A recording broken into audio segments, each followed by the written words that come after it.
प्रागैतिहासिक काल मानव इतिहास का वह रहस्यमय अध्याय है जो शब्दों से परे किंतु साक्ष्यों से परिपूर्ण है। यह वह युग था जब मानव ने न तो लिखना सीखा था, न बोलियों का व्यवस्थित प्रयोग करना, न ही उसने समाज या राज्य की कोई ठोस संरचना बनाई थी। यह समय था जब मनुष्य और प्रकृति एक दूसरे के साथ संघर्ष और सामंजस्य की अद्भुत कथा लिख रहे थे। प्रागैतिहासिक काल को समझना दरअसल मानव सभ्यता की जड़ों को समझना है, क्योंकि यह वही काल है जब मनुष्य ने पहली बार अपने अस्तित्व की पहचान की, जब उसने प्रकृति की शक्तियों को चुनौती देना सीखा और जब उसने उस यात्रा की शुरुआत की जो अंततः संस्कृति, विज्ञान और समाज तक पहुंची। प्रागैतिहासिक शब्द स्वयं अपने अर्थ में स्पष्ट है। इतिहास से पूर्व का काल अर्थात वह समय जब किसी भी घटना को लिखित रूप में दर्ज नहीं किया जाता था। इसका ज्ञान हमें केवल पुरातात्विक अवशेषों जैसे पत्थर के औजार, गुफा चित्र, अस्थियां, मिट्टी के बर्तन, अग्निकुंड और मानव के आवास स्थलों के अवशेषों से होता है। ये प्रमाण मानव के विकास की मूक गवाही देते हैं। मानव का विकास जैविक और सांस्कृतिक दोनों स्तरों पर हुआ। जैविक रूप से मानव ने लाखों वर्षों की विकास यात्रा तय की। डार्विन के विकासवाद के सिद्धांत के अनुसार मनुष्य का पूर्वज वानर था, जिसने धीरे धीरे अपने अंगों और मस्तिष्क की संरचना में परिवर्तन लाकर आधुनिक मानव होमो सेपियंस का रूप लिया। वैज्ञानिक प्रमाणों के अनुसार पृथ्वी पर जीवन लगभग 4 अरब वर्ष पूर्व प्रारंभ हुआ और मानव का विकास लगभग 25 लाख वर्ष पहले आरंभ हुआ। प्रारंभ में मानव 4 पैरों पर चलता था, किंतु जब उसने सीधा चलना सीखा तो उसके हाथ उपकरण निर्माण और शिकार जैसे कार्यों के लिए स्वतंत्र हो गए। यही स्वतंत्रता आगे चलकर सभ्यता की नींव बनी। भारत में प्रागैतिहासिक युग के साक्ष्य अनेक स्थानों पर मिले हैं, जैसे भीमबेटका मध्य प्रदेश, सोन घाटी पलवरम तमिलनाडु, हुंसगी कर्नाटक, बेलन घाटी उत्तर प्रदेश और चिरांद बिहार।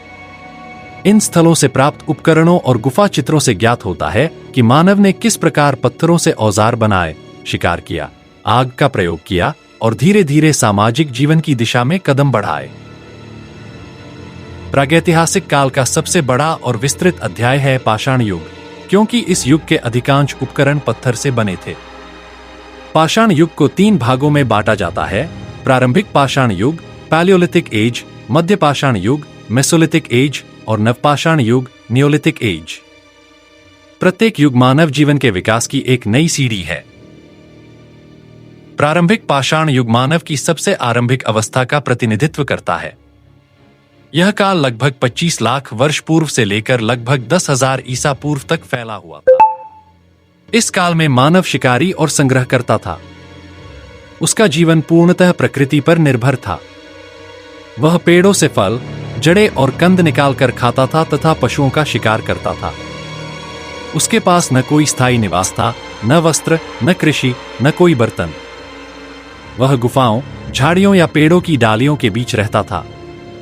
मौसम की मार, जंगली जानवरों के हमले और भोजन की अनिश्चितता, यही उसकी सबसे बड़ी चुनौतियां थी। प्रारंभिक पाषाण मानव का सबसे बड़ा आविष्कार था आग की खोज। आग ने उसके जीवन को पूरी तरह बदल दिया। अब वह ठंड से बच सकता था, अंधेरे में देख सकता था, मांस पका सकता था और जंगली जानवरों से अपनी रक्षा कर सकता था। आग के उपयोग ने सामाजिकता की भावना को भी जन्म दिया, क्योंकि आग के चारों ओर लोग इकट्ठा होते, संवाद करते और अनुभव साझा करते। यही मानव समाज के निर्माण की प्रारंभिक नींव थी। इस काल में औजार मुख्यतः कठोर पत्थरों से बनाए जाते थे। मानव ने अपने हाथों से बड़े पत्थरों को तोड़कर तेज धार वाले उपकरण बनाए, जैसे कुल्हाड़ी, हथौड़े, खुरचनी, छुरे आदि। ये उपकरण शिकार, पेड़ की छाल काटने, मांस टुकड़े करने या जानवरों की हड्डियां तोड़ने के काम आते थे। भारत में ऐसे उपकरण भीमबेटका, पलवरम, हुंसगी, बेलन घाटी और सोन घाटी से प्राप्त हुए हैं। प्रारंभिक पाषाण मानव का जीवन अत्यंत कठिन था। उसके लिए हर दिन जीवित रहना एक चुनौती थी। वह मौसम के साथ भटकता, भोजन की तलाश में एक स्थान से दूसरे स्थान पर जाता। इसीलिए उसे नोमैडिक हंटर गैदरर कहा जाता है। उसके पास भाषा का कोई व्यवस्थित रूप नहीं था, केवल संकेत, इशारों और आवाजों के माध्यम से संवाद किया जाता था। लेकिन धीरे धीरे उसने सामाजिक समूहों में रहना शुरू किया। इससे सुरक्षा बढ़ी और अनुभवों का आदान प्रदान संभव हुआ।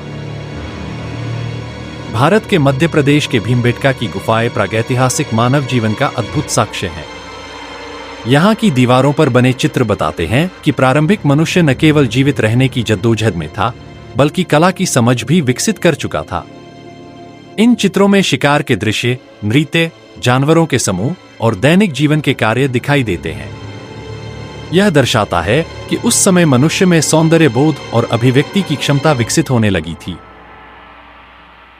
प्रारंभिक पाषाण काल में जलवायु अत्यंत ठंडी थी, जिसे हिमयुग भी कहा जाता है।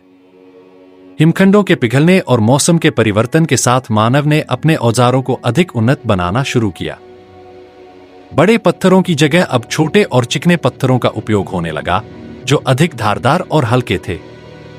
यह परिवर्तन धीरे धीरे मध्य पाषाण युग की ओर ले गया। परंतु प्रारंभिक पाषाण युग केवल जीवित रहने की कहानी नहीं थी, यह उस मानसिक और शारीरिक विकास का काल था जिसने मनुष्य को अन्य प्राणियों से अलग किया। इसी युग में मनुष्य ने प्रकृति के रहस्यों को समझना प्रारंभ किया। उसने देखा कि बीज अंकुरित होकर पौधे बनते हैं, चंद्रमा की गति बदलती है और सूर्योदय सूर्यास्त का चक्र चलता है। इन अनुभवों ने उसके भीतर जिज्ञासा को जन्म दिया। यही जिज्ञासा आगे चलकर ज्ञान, विज्ञान और धर्म की नींव बनी। यह काल मानव की जिजीविषा और अनुकूलन क्षमता का प्रतीक है। बिना भाषा, बिना उपकरणों, बिना तकनीक के भी उसने पर्यावरण के साथ संघर्ष करते हुए जीवित रहना सीखा। पत्थर, आग और समुदाय यही 3 आधार स्तंभ थे जिन पर आगे चलकर पूरी मानव सभ्यता का निर्माण हुआ। प्रारंभिक पाषाण युग का एक अन्य महत्वपूर्ण पहलू यह था कि मानव ने धीरे धीरे अपने भोजन की आदतों में परिवर्तन किया। प्रारंभ में वह केवल शाकाहारी पदार्थों, जड़, कंद, फल आदि का उपभोग करता था, लेकिन बाद में मांसाहारी भोजन अपनाया। आग के प्रयोग से वह भोजन पकाने लगा, जिससे उसे ऊर्जा और स्वास्थ्य मिला। इस परिवर्तन ने न केवल शारीरिक रूप से, बल्कि मानसिक रूप से भी उसके विकास में योगदान दिया। इस काल में मानव के समूहों के बीच सहयोग और आपसी समझ की भावना बढ़ने लगी थी।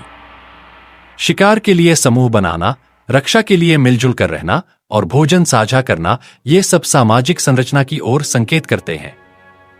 धीरे धीरे परिवार, कबीले और जनजाति जैसे समूह अस्तित्व में आए। इस प्रकार प्रारंभिक पाषाण युग मानव सभ्यता का आरंभिक अध्याय था, जहां मानव ने पहली बार अपने अस्तित्व को पहचाना, प्रकृति से संघर्ष करना सीखा और अपनी सीमाओं को लांघने का प्रयास किया। इस युग का हर पत्थर, हर औजार, हर गुफा चित्र मानव की उस अनवरत यात्रा का प्रतीक है जो अज्ञान से ज्ञान की ओर और जंगली जीवन से सामाजिक जीवन की ओर बढ़ रही थी।